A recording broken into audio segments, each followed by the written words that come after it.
heel of your hand, and then dito po, this is your shoulder blade, di ba? Shoulder blade, shoulder blade. So, in between your shoulder blade. Tapos sa taas. And then use your heel of the hand, then give 5 back blow. 1, 2, 3, 4, 5. Okay? Meron hindi natanggal. So, we will do your abdominal thrust. So, ang abdominal thrust, ay sorry ma'am, hanawakan ko na yung chan mo. You locate your navel. Asan ang navel mo? Ba't wala?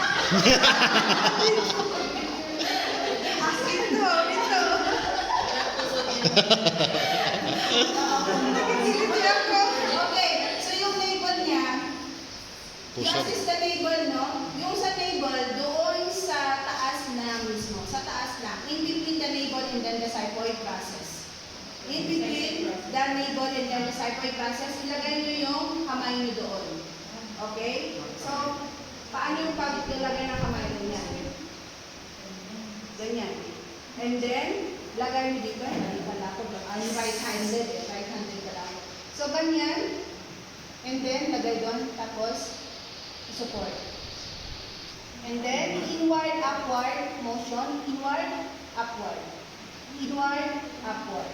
Until ilan? 5 compression, 5 chest thrust. Inward, upward.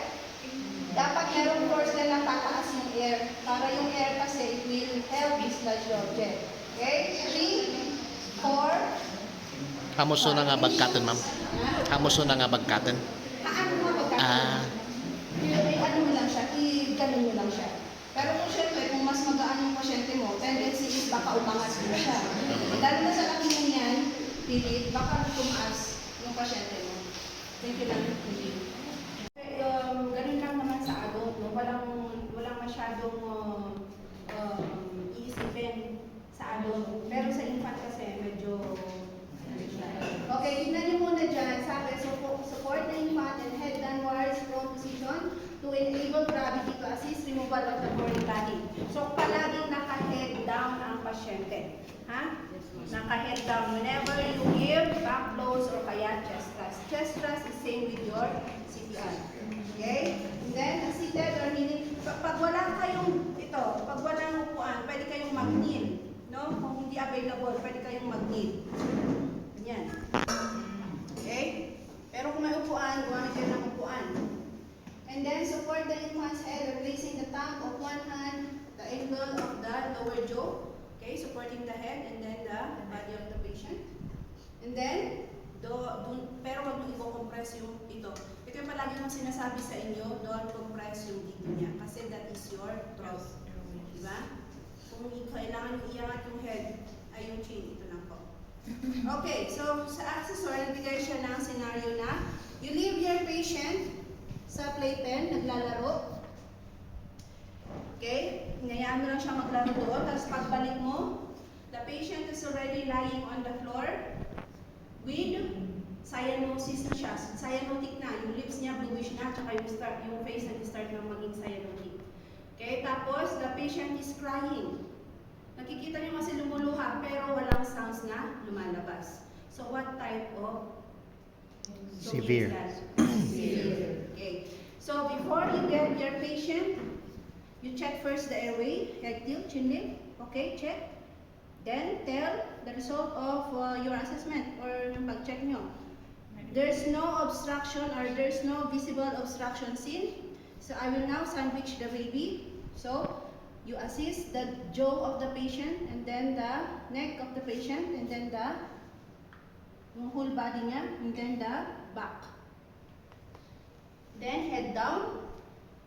Then click the nearest leg to you and then extend your leg para yung ulo niya is mas lower than the trunk. And then give 5 back blows. Heel of the hand again. Sa center of the Shoulder blades. Yes. So, one. Okay. Sorry for that. Okay. Repeat. And then give 5 close. 1, 2, 3, 4, 5. Okay. Sandwich again, supporting the head, the neck, and then the spine of the baby. Then keep again the nearest leg towards you. Then check the airway. No pa rin, hindi ko pa rin nakikita. 3, 4, 5. Check. Then, head down pa rin siya. Take the nearest leg. 1, 2, 3, 4, 5. Check. Wala pa rin.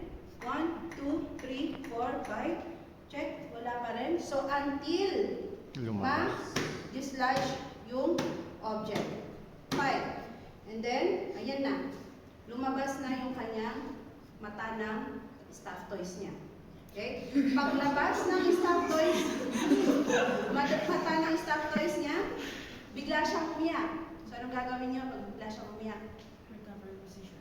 Okay. Recovery position. Galing ni mami ah. And then, gentle rubbing. Tapos titignan niyo yung pasyente niyo. Okay?